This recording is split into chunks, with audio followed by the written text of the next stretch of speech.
amigos, se habla mucho de un nuevo programa que será estrenado en pocas semanas. Se comenta de manera especial acerca de la mujer que conduciría el programa, al punto de ser respetada y casi temida por los más destacados y contumaces políticos. Pues bien, ella soy yo, Rebeca Montes, la voz dura de la radio. Muy bien, ya. Necesito urgentemente de Valeriana, por favor. Muy pronto, en Radio Pichincha Universal. En Pichincha Universal. Respetada y casi temida 16 por los más horas. destacados y contumaces políticos. Punto Pi. Información del momento.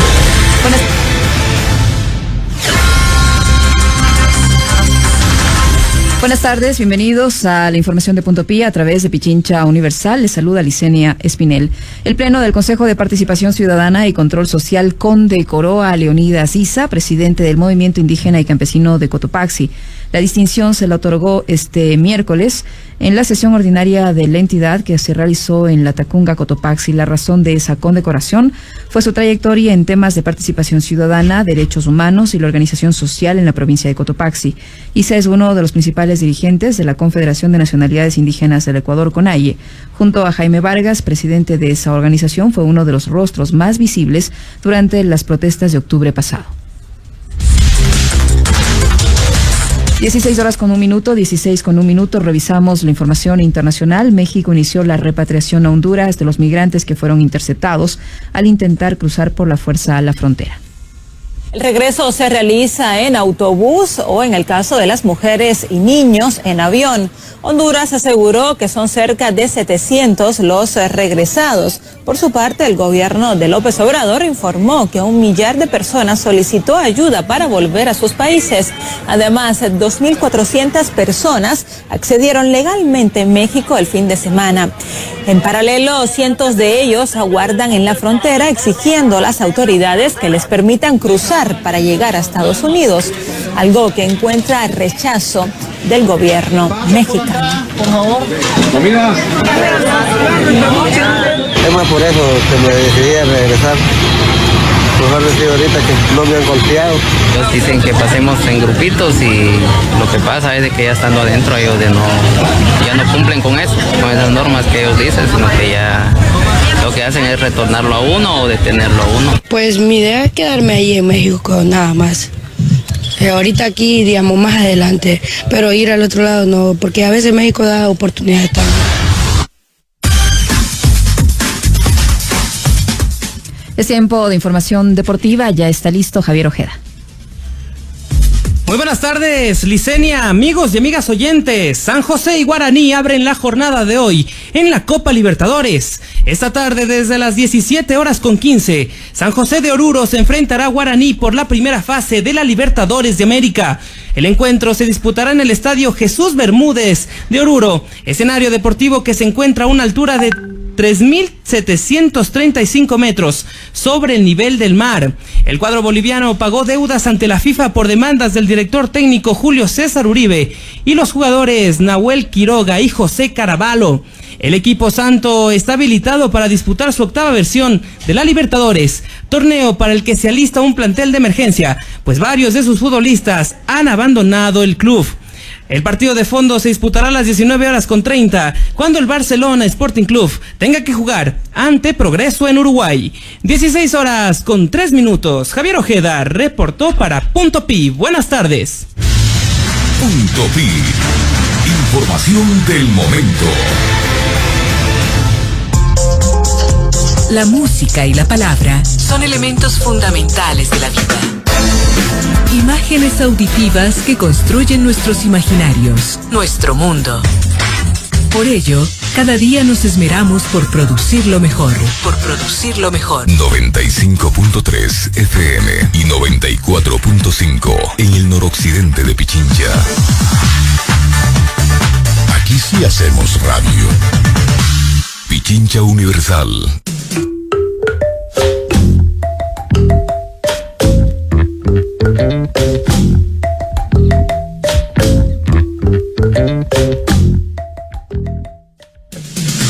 comentarios y opiniones vertidos en el siguiente programa son de exclusiva responsabilidad de sus coproductores e invitados.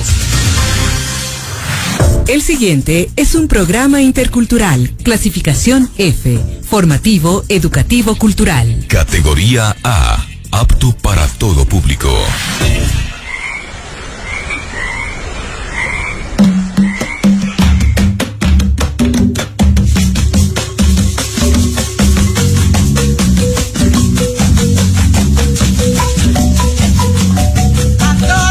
Tambores en la diáspora, son nuestras voces, son todas las voces, son las voces de los ancestros, abuelos, jóvenes, mujeres, niños y niñas de nuestro territorio.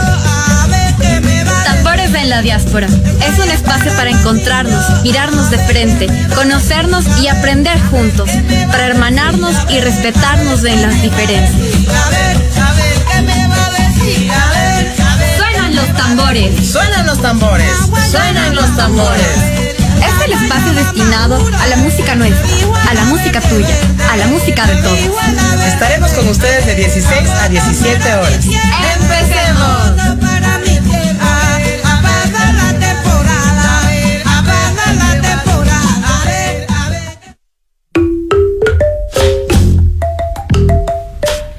Hola, hola, buenas tardes. Bienvenidos a este 22 de enero. Qué lindo tenerles aquí. Gracias. Hoy nos acompaña nuestra compañera Génesis, después de algún rato que no la teníamos con nosotros, pero Génesis Anangonó, bienvenida. Y también está con nosotros Marisol Soba. Y ya nos acompaña nuestro invitado de hoy también. Así es que, chicas, les cedo la palabra. Dejo esa palabra suelta para nuestros saludos. Muy buenas tardes con todos y todas aquí los presentes, igual a nuestros queridos radioescuchas. Sí, me he distanciado un poquito, pero ha sido por temas de salud, pero ya estamos nuevamente aquí para seguir informando. Qué gusto estar con ustedes, igual agradecer nuevamente a nuestro invitado por aceptar esta invitación en este espacio. Mari. Buenas tardes con todos, son las 16 horas con 6 minutos. Estamos aquí integrándonos en el programa Tambores en la Diáspora. Muy contenta, muy feliz que nos sigan. Estamos aquí con nuestro invitado, también darle la bienvenida y a mis amigas también. Empecemos. Sí, a ver, ¿cómo nos va esta semana después de un largo, unas 2 semanas de mucho sol? Así con un excesivo sol. Finalmente tenemos lluvia. En el norte llovió hasta el mediodía hoy. Entonces, pero veo que acá ya salió un poquito el sol, estamos como más calientes. La recomendación del médico, la verdad, fue que nos abriguemos mucho. Pero finalmente estamos aquí en la cabina ya con calorcito. Pero es un gusto poder estar con ustedes. Hoy nos convoca un tema que es las reparaciones históricas del pueblo afroecuatoriano y acciones afirmativas. Ese es nuestro tema para hoy. Y claro, ya nuestro invitado está aquí, ya lo presentaremos. Muchísimas gracias por estar también. Hay algunas cosas que han venido pasando en esta semana, tiene que ver también con este encuentro global sobre las migraciones, y creo que eso nos convoca a todos y todas, porque de alguna manera, y no creo que solo de alguna, de todas las maneras, todos somos migrantes y a todos nos topan estos temas. Y esperamos que sí, que Ecuador tenga la posibilidad de tomar como acciones reales para poder tener el tema, para poder entender que el tema de la migración es un tema de todos y de todas.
Y bueno, veníamos escuchando un temazo de su autora es Carmen González. Ella nace en la ciudad de Quito, en Ecuador, en la mitad del mundo.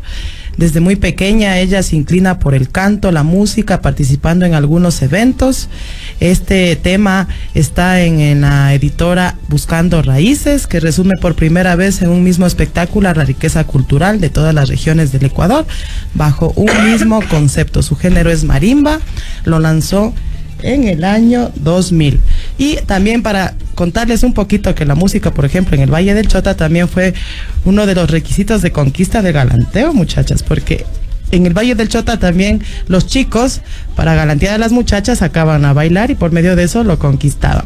La canción también hace alusión también al tema que estamos tratando, que es la reparación histórica del pueblo afroecuatoriano, ya que en todo el trayecto de nuestra historia hemos venido siempre en la opresión, pero nos hemos fortalecido en nuestras bases, que son nuestras organizaciones.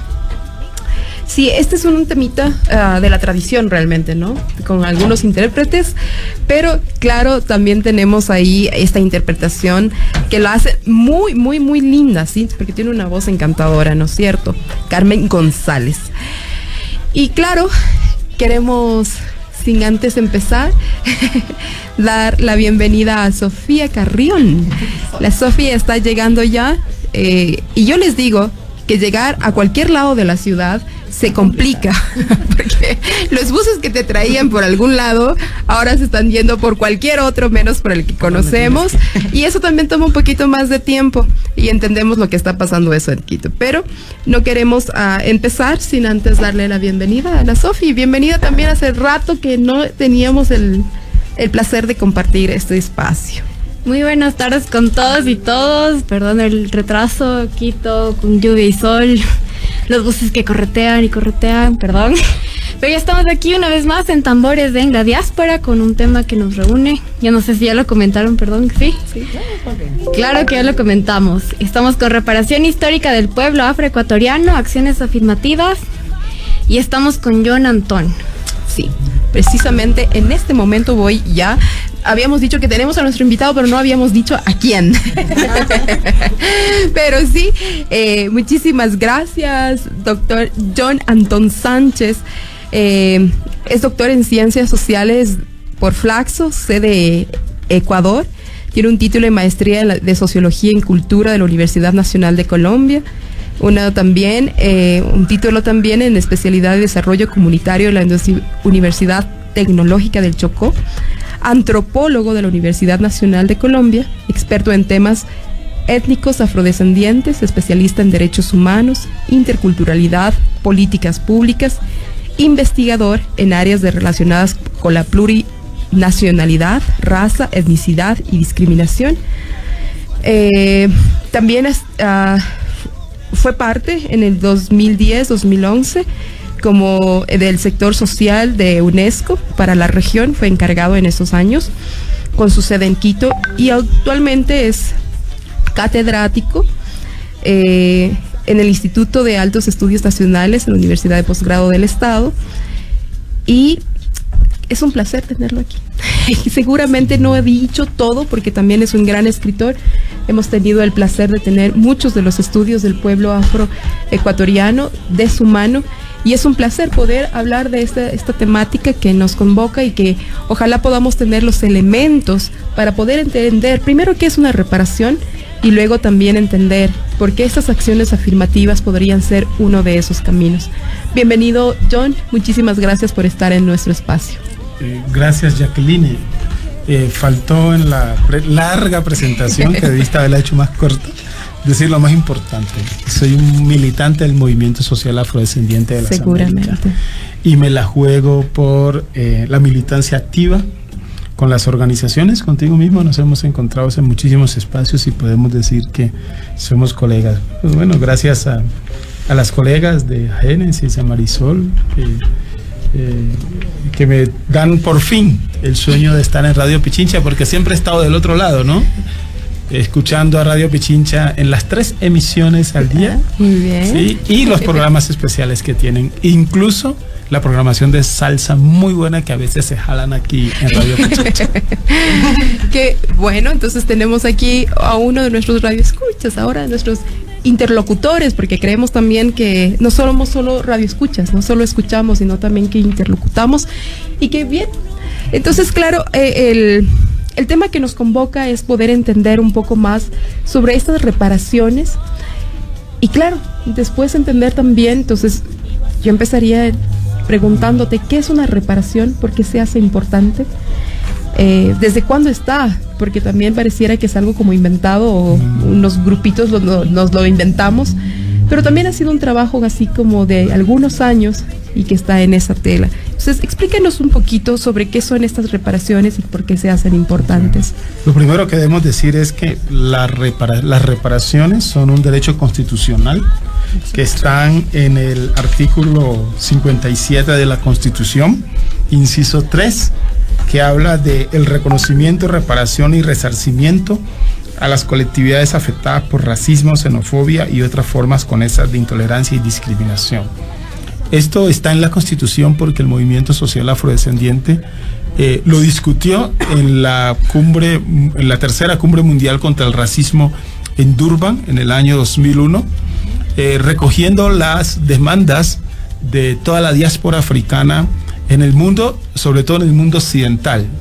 ¿Y cuál es la demanda de la diáspora africana? Que por el hecho de la esclavitud, el hecho de haber sido esclavizados por más de 3.5 siglos, en el cual bajo nuestros hombros se desarrolló la primera revolución industrial, que es la revolución de la fuerza del trabajo, y se dio la acumulación originaria de capital, la primera acumulación de originaria de capital. A partir de la esclavitud y gracias al trabajo de los esclavizados de nuestros ancestros, se dio Occidente. Occidente se modernizó, Europa se enriqueció y todo lo que vemos hoy, el esplendor de la cultura occidental que quiere imponérsele a otros mundos culturales, se debió a esa riqueza que Europa sacó de América a partir de las manos de los esclavizados. Entonces la esclavitud generó riqueza a Occidente, pero empobreció para siempre la condición humana de los africanos y de sus descendientes.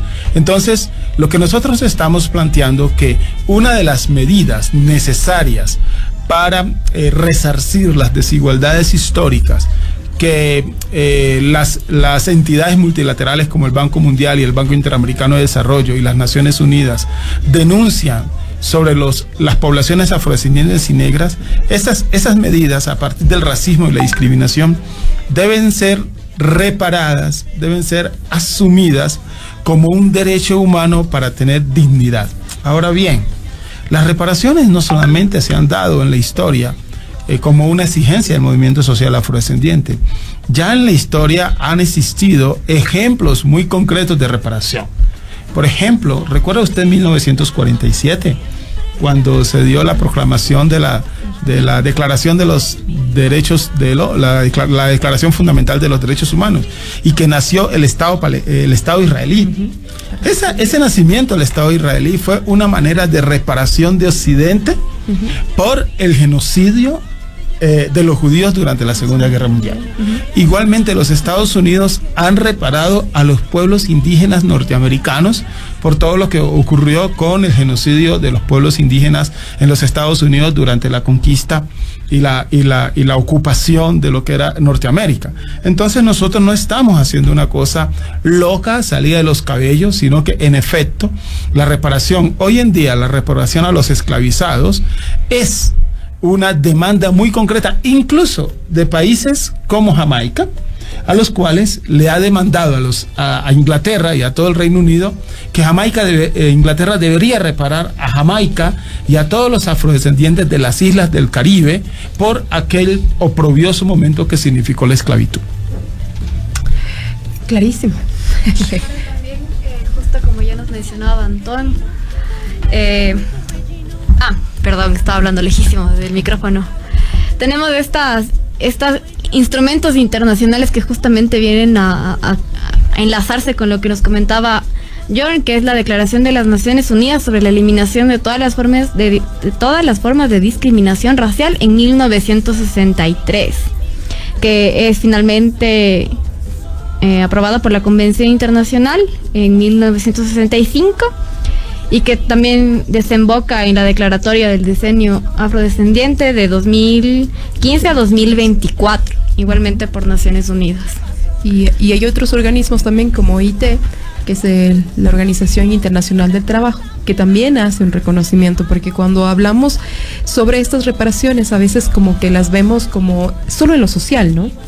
De alguna manera. Lo que pasa es que hay mucha resistencia al tema de la palabra reparación por parte del eurocentrismo y de la blanquedad del poder en Occidente.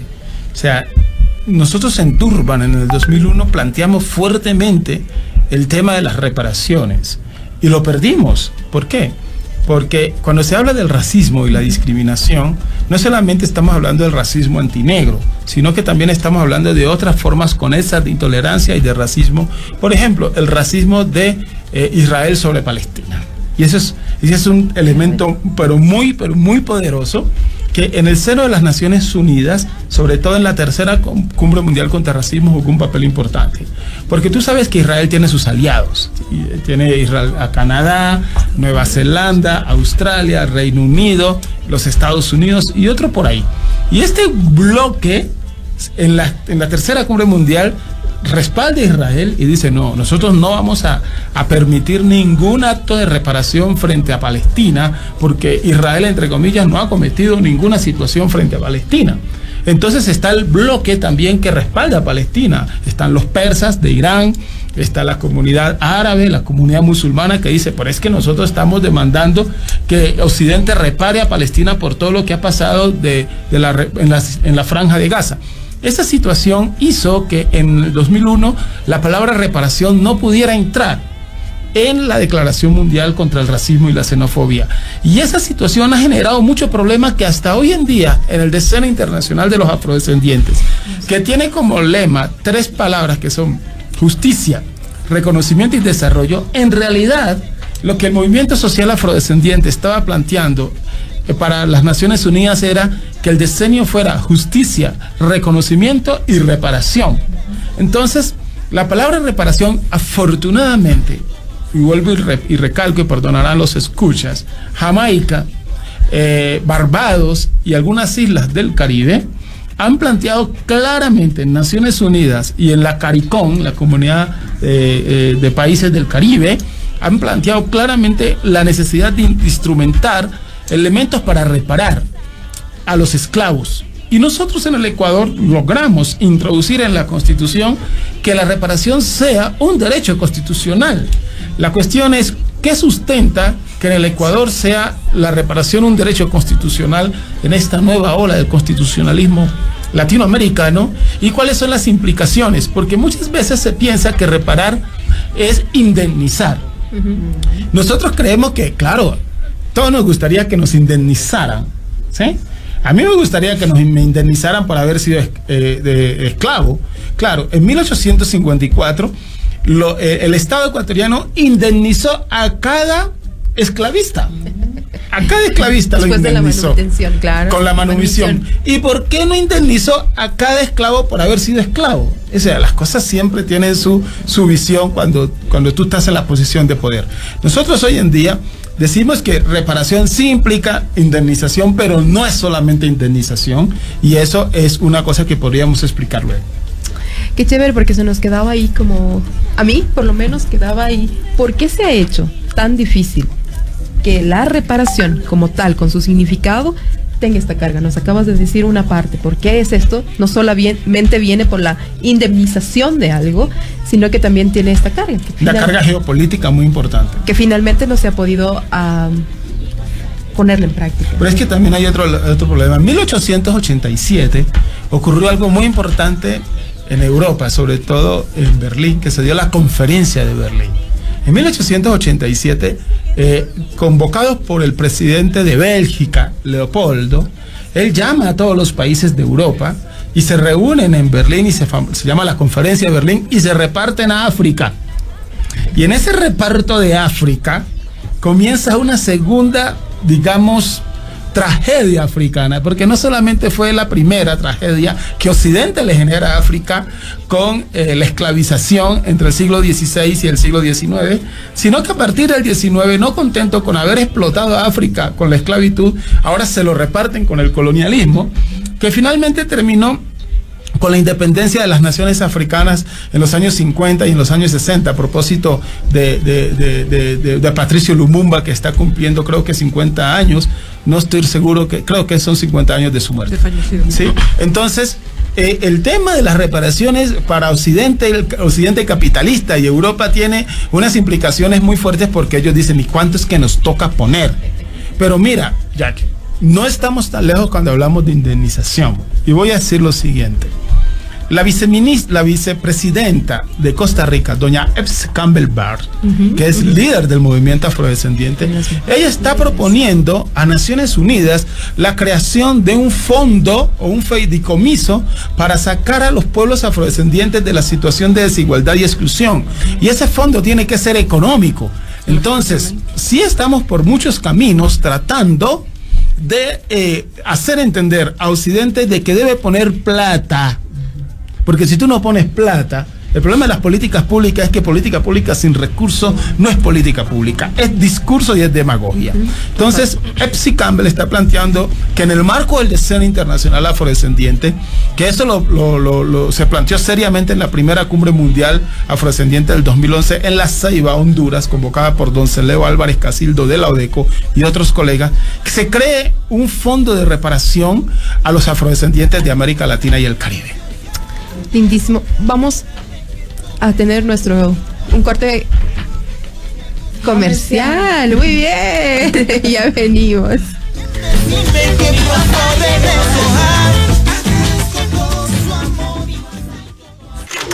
Entre pelones. Desde Guamrita me dicen la Benedicta, por lo que soy talentada para todo. Este es mi libro. Soy Prometeo, mago, el mejor mago prestidigitador, mentalizador, escapista de todo el Ecuador. El mundo del cine, el teatro y las artes escénicas está Entre Pelones. El espacio para compartir con los artistas, directores, productores y con ustedes, el público. Todos los viernes a las 7 de la noche por Pichincha Universal.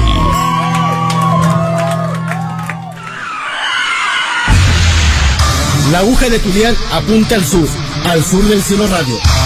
Música, entrevistas, lanzamientos, estrenos y más.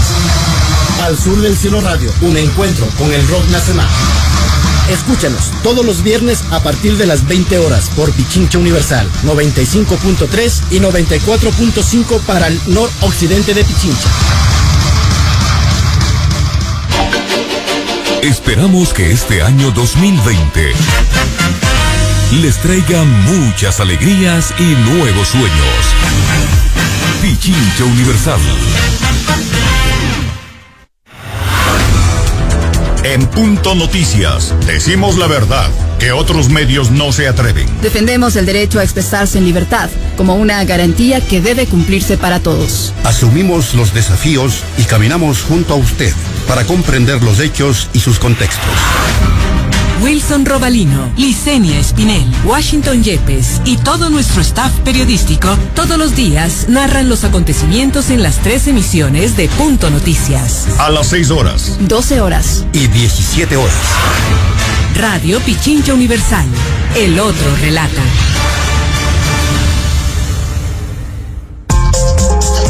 La música y la palabra son elementos fundamentales de la vida. Imágenes auditivas que construyen nuestros imaginarios, nuestro mundo. Por ello, cada día nos esmeramos por producirlo mejor. 95.3 FM y 94.5 en el noroccidente de Pichincha. Aquí sí hacemos radio. Pichincha Universal.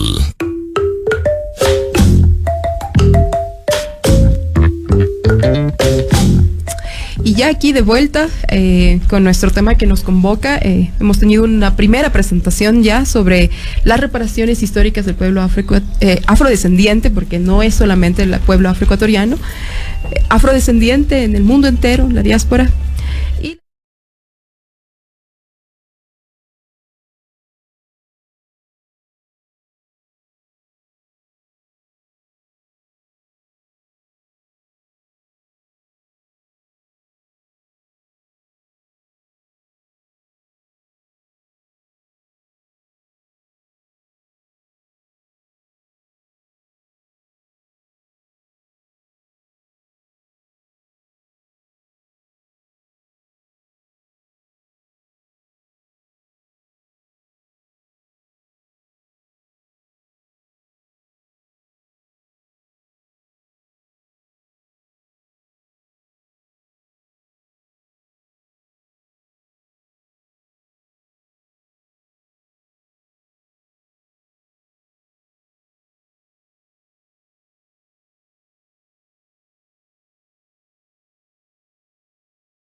seguimos aquí en Tambores en la Diáspora. Estamos en las 16:37.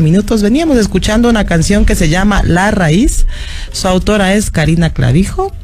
Ella nace en Quito, es una artista de música popular, cantautora, investigadora de la antropología musical ecuatoriana, principalmente ligada a la cultura afroecuatoriana.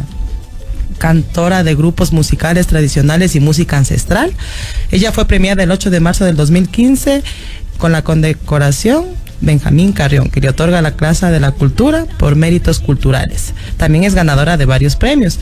Esta canción A Raíz lanza en el año 2015. Su género es marimba, un poquito le hace fusión con la salsa, y su temática es: todos tenemos una raíz, un origen, una historia que nos define una identidad, cultura, que debe ser respetado y reconocido por el Estado y por el pueblo ecuatoriano. Chévere, chicas. Y bueno, volviendo un poco al tema de la reparación integral, en Ecuador este término fue incluido en la Constitución de 2008 y es una consecuencia obligatoria de la Declaratoria de Vulneración de Derechos Constitucionales. La reparación integral contempla resarcimientos de tipo material e inmaterial en procura de reconstruir aquellos derechos que fueron afectados, objetivo que en muchos casos resulta insuficiente.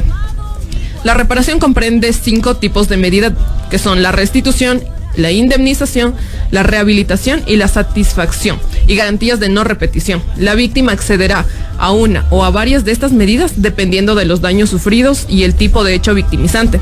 Estas medidas de reparación pueden ser individuales, colectivas, materiales, morales o simbólicas. Entonces, en esa medida, ya sabemos que no son solo económicas, que contienen muchísimos más elementos. ¿Qué se ha hecho tan difícil? ¿Cuál es el meollo en las reparaciones que se hace tan complicado? Bueno, realmente es la incomprensión del concepto. Digamos que las reparaciones son asuntos de justicia y dignidad que permiten enfrentar de manera frontal el problema de racismo estructural que se practica contra los afrodescendientes. Además, las reparaciones se convierten en un instrumento efectivo para superar la pobreza, la exclusión, la desigualdad económica y política que históricamente los afroecuatorianos, ahora ya podemos hablar de a los afroecuatorianos, hemos estado sometidos. Pero ¿qué reparar? Esa es la pregunta. Recuerden del decreto 60, ¿no? Del 2009. En el decreto 60 del 2009 nosotros sugerimos para el Ejecutivo del momento algunos elementos de reparación. ¿Por qué? Porque la reparación implica al menos algunos aspectos, y quiero resaltar la reconstrucción de la historia y la recuperación de la memoria. Por eso nosotros hablamos de la etnoeducación, hablamos de la Cátedra de Estudios Afrodescendientes, del Museo Nacional de la Cultura Afrodescendiente en el Ecuador, hablamos de la celebración del mes de la afroecuatorianidad. Hablamos de cambios de nombres de las calles y avenidas más importantes y emblemáticas del país, como por ejemplo planteamos de que la avenida 12 de octubre no se llame avenida 12 de octubre, sino que se llame avenida de los esclavos o la esclavitud, que la avenida Colón no se llame así, sino que se llame avenida de los cimarrones y de los palenques, que haya una gran avenida que se llame avenida Juan García. Igualmente planteamos que haya monumentos nacionales, que haya la casa histórica, la casa cultural de la marimba en todo a nivel nacional. Entonces, un elemento de reparación que mira, que no estamos hablando de dinero, es la reconstrucción de la historia y la recuperación de la memoria. Segundo, estamos hablando de la ampliación de la esfera pública y privada que permita la participación de los sujetos excluidos. Ahí hablamos de acciones afirmativas.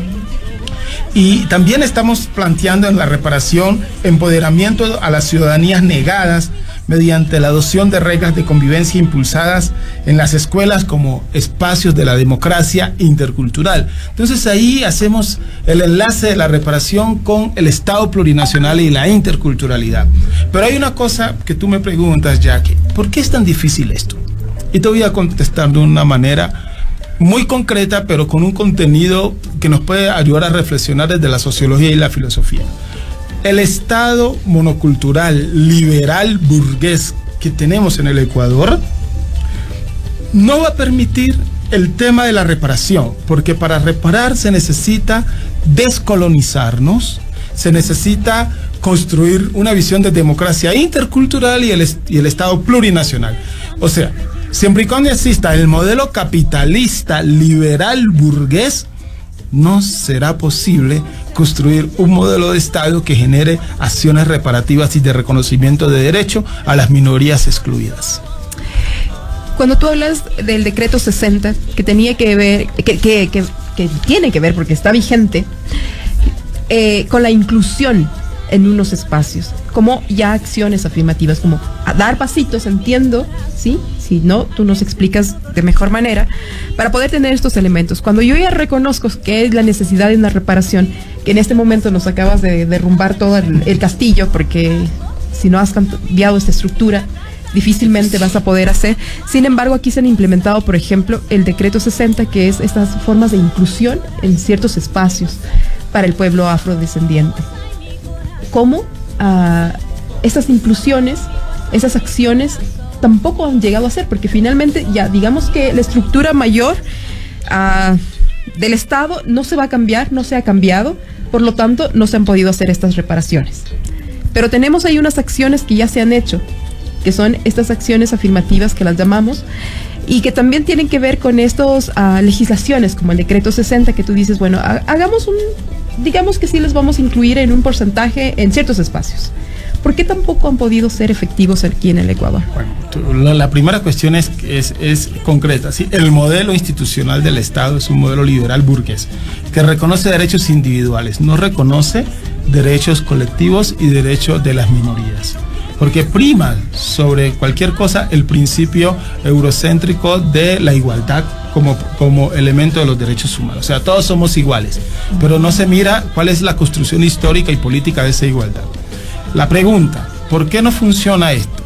Porque hay dos elementos claves. Uno, el etos, y voy a hablarlo sociológicamente, el etos burocrático colonial, la burocracia o las oficinas, los empleados, tienen incrustado en su mentalidad, ¿sí?, un hábitus colonial. ¿Qué significa ese hábitus colonial? Es un hábitus de dominación racial que adoctrina tu comportamiento y que te hace negar la existencia de la alteridad o la existencia del otro excluido y racializado. Entonces, cuando vamos a aplicar las acciones afirmativas, el burócrata que puede tomar la decisión dice, oiga, ¿y para qué esto? Le están regalando a los negros, ¿sí? Nos están quitando los derechos a nosotros. ¿Para qué aplicar un punto en los concursos públicos si ese punto le está dando ventaja al afrodescendiente o al indígena o al montubio? Esa resistencia es por la colonialidad del poder, como dice Aníbal Quijano, un poder que está en el hábitus burocrático y en las instituciones. En segundo lugar, y esto es una crítica muy fuerte al sistema anterior, estas decisiones de políticas públicas a través de reglamentos y de leyes son buenas intenciones, pero muchas veces son cascarones vacíos. El decreto 60 pudo tener una buena intención, pero faltó voluntad política del Ejecutivo para hacerlo concreto, y a mí me late que fue una demostración de populismo étnico. En segundo lugar, tú no puedes hacer políticas públicas sin recursos, ¿sí? No hay... Mira, de las becas, ya podemos hablar de los datos, de las becas, tantas becas que se dieron, el porcentaje de becas para pueblos y nacionalidades fue absolutamente escaso, tanto así que el artículo 74 de la LOES, que hablaba de políticas, porque no está derogado ese artículo, habla de políticas de cuotas obligatorias para acceder a la educación superior a los pueblos históricamente discriminados, en consecuencia con el artículo 11 de la Constitución. Mira, el etos burocrático colonial de las oficinas y de los dirigentes no permite de que se apliquen acciones afirmativas, así sea que tengas la ley. Entonces nosotros, lo que sucede es que nosotros tenemos que luchar por crear una sociedad descolonizada, una sociedad intercultural y avanzar hacia un Estado plurinacional. La pregunta sería, ¿con el modelo liberal, capitalista? Bueno, yo diría que podríamos utilizar distintos modelos, porque el liberalismo no es la única opción del capitalismo, también está el republicanismo. ¿Recuerdas a Keynes, no? Keynes en los años 30, cuando hablaba del Estado social de derecho, el Estado interventor, el Estado que debe garantizar los derechos. Bueno, si no podemos hacer una transición hacia un Estado no capitalista, otro tipo de Estado, sí podemos, desde el punto de vista de una política progresista, generar un modelo de Estado basado no tanto en el liberalismo clásico, sino en un republicanismo democrático que permita garantizar los derechos a todos los ciudadanos, sobre todo los derechos a aquellos ciudadanos que por razones históricas han estado excluidos y han estado negados de dichos derechos. Clarísimo.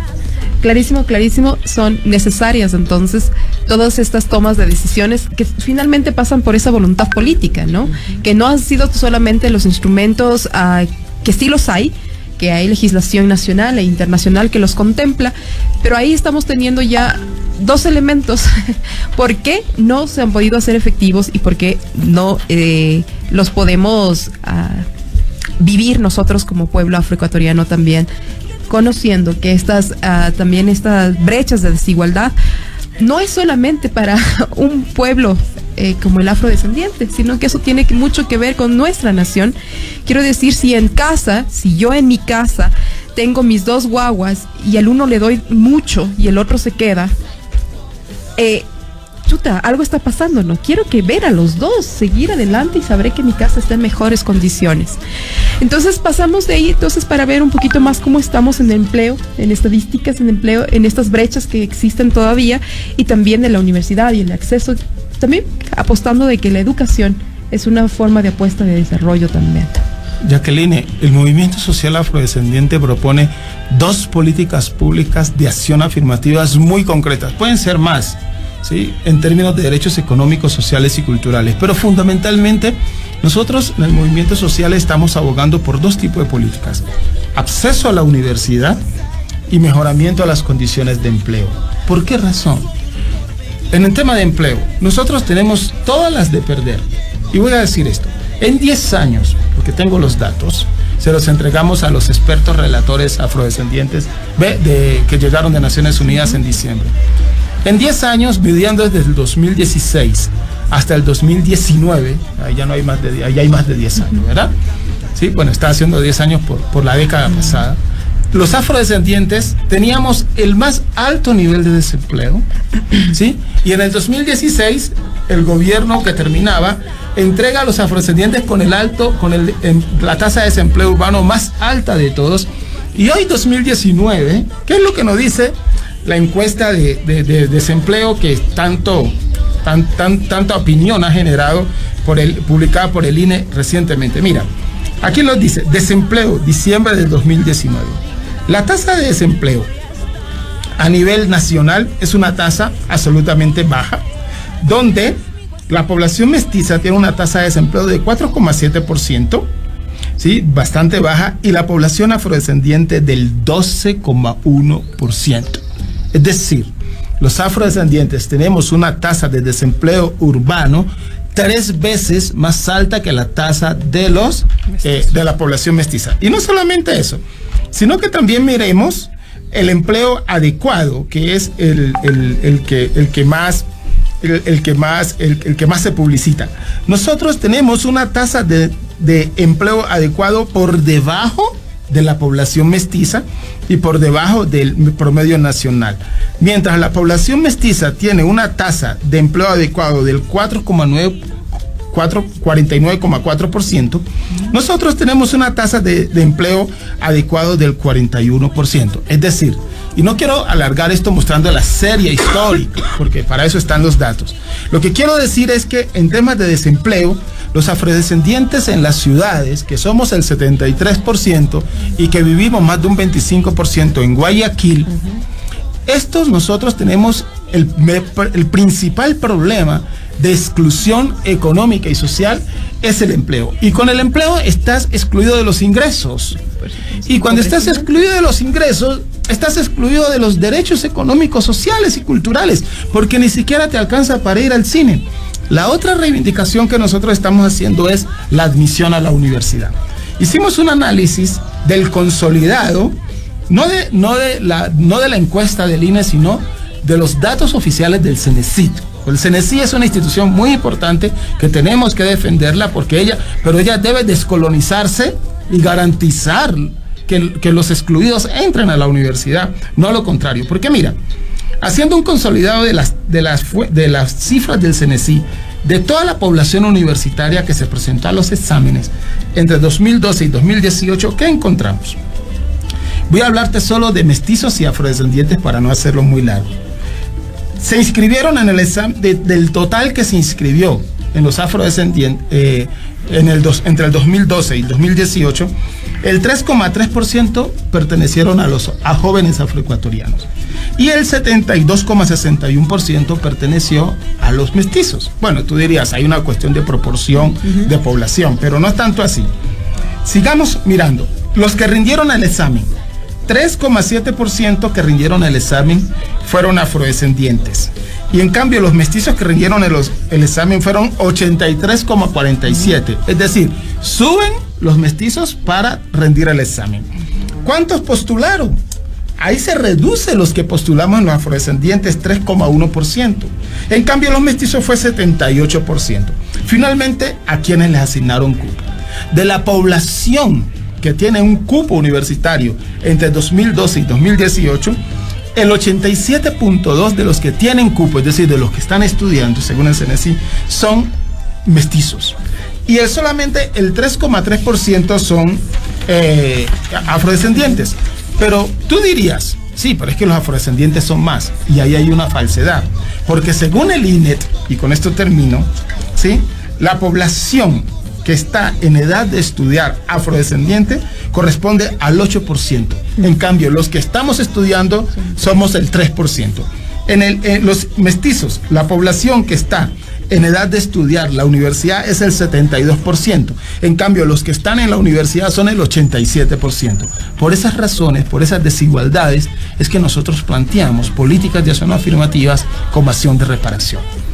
Con estos dos datos tan fuertes, primero, uno de la educación como un derecho, segundo, el acceso a un empleo digno que te permite, si tú no tienes un empleo, el rango de empobrecimiento es mayor, ¿no? Entonces ahí vemos también estas características de por qué es tan complicado tener estas acciones afirmativas y por qué estas reparaciones han demorado siglos para poderse implementar. Nosotros queremos agradecer muchísimo, muchas gracias a John por estar aquí. Siempre que pensamos que estos espacios nos faltan, pero pensamos que este es un primer momento y que ya tendremos también otros momentos para tener con nuestros radioescuchas también estos elementos que nos permitan tener la construcción de un país distinto con toda la gente que nos escucha. Entonces, Génesis